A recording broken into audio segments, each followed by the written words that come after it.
Hello friends, வணக்கம். வங்கியில் கடன் வாங்கியவர்கள் கவனத்திற்கு, சிபில் ஸ்கோரில் புதிய மாற்றம் பற்றி இந்த வீடியோவில் பார்க்கலாம். அதற்கு முன்னாடி நம்ம சேனலை இதுவரைக்கும் சப்ஸ்கிரைப் பண்ணலன்னா சப்ஸ்கிரைப் பண்ணிக்கோங்க. அப்படியே பக்கத்தில் உள்ள பெல் ஐக்கானை மறக்காம பிரஸ் பண்ணிக்கோங்க.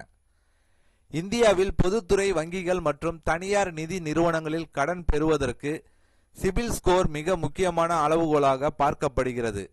நல்ல கிரெடிட் வரலாறு மற்றும் உயர்ந்த சிபில் ஸ்கோர் இருந்தால் மட்டுமே குறைந்த வட்டியில் கடன் பெற முடியும். இந்தியாவில் பயனர்களின் கிரெடிட் ஹிஸ்டரியை வழங்கி வரும் நிறுவனம் டிரான்ஸ்யூனியன் சிபில் ஆகும். தற்போது இந்த தளத்தில் பயனர்களின் அடையாளத்தை உறுதி செய்யும் முறையில் முக்கிய மாற்றம் கொண்டு வரப்பட்டுள்ளது. இதுவரை சிபில் ஸ்கோர் அறிய பயனர்கள் லாகின் தகவல்கள், பான் கார்டு அல்லது பிற அடையாள ஆவணங்களை சமர்ப்பிக்க வேண்டியிருந்தது. ஆனால் இனி ஆதார் அடிப்படையிலான அங்கீகார முறையை பயன்படுத்த அனுமதி வழங்கப்பட்டுள்ளது.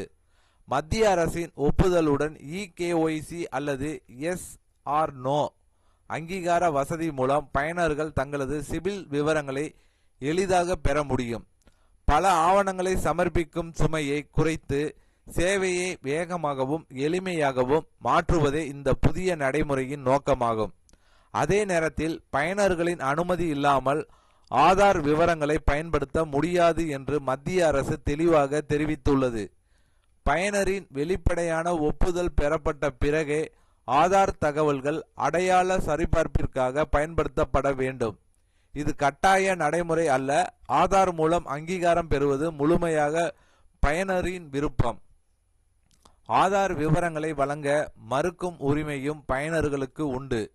மேலும் ஆதார் வழங்கவில்லை என்ற காரணத்தால் எந்த சேவையும் மறுக்க கூடாது என்றும் தெரிவிக்கப்பட்டுள்ளது. ஆதாருக்கு பதிலாக பான் கார்டு, பாஸ்போர்ட், வாக்காளர் அடையாள அட்டை, ஓட்டுநர் உரிமம் அல்லது ரேஷன் கார்டு போன்ற ஆவணங்களையும் பயன்படுத்தலாம். இந்த புதிய அங்கீகார முறையால் செயல்முறைகள் வேகமாக நடைபெறுவதுடன் மோசடிகள் குறைத்து சேவைகளில் வெளிப்படைத்தன்மை அதிகரிக்கும். இதன் மூலம் பொதுமக்கள் தங்களது சிபில் ஸ்கோரை இனி மேலும் எளிதாக அறிந்து கொள்ள முடியும்.